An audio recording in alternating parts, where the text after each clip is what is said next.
Vous avez certainement entendu parler de l'activité que j'avais dans le judaïsme. Je menais une persécution effrénée contre l'Église de Dieu et je cherchais à la détruire. J'allais plus loin dans le judaïsme que la plupart des gens de mon peuple qui avaient mon âge.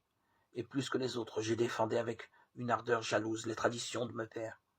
Mais Dieu m'avait mis à part dès le sein de ma mère dans sa grâce, il m'avait appelé. Et un jour, il a trouvé bon de mettre en moi la révélation de son Fils pour que moi, je l'annonce parmi les nations païennes.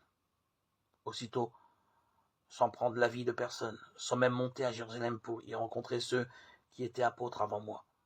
Je suis parti pour l'Arabie. De là, je suis revenu à Damas. Puis, au bout de 3 ans, je suis monté à Jérusalem pour faire la connaissance de Pierre. Je suis resté 15 jours avec lui. Je n'ai vu aucun des autres apôtres, sauf Jacques, le frère du Seigneur. En écrivant cela, je ne mens pas, je vous le déclare devant Dieu. Ensuite, je me suis rendu dans les régions de Syrie et de Cilicie. Mais pour les églises du Christ qui sont en Judée, mon visage restait inconnu. Elles avaient simplement entendu dire ceci. L'homme qui nous persécutait naguère annonce aujourd'hui la foi qu'il cherchait alors à détruire. Et ces églises rendaient gloire à Dieu à mon sujet. Épître aux Galates, chapitre 1, verset 13-24.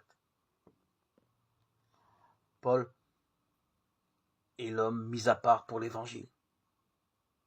Dieu, dans sa grâce, l'a appelé, comme il m'a appelé, comme il nous a tous appelés.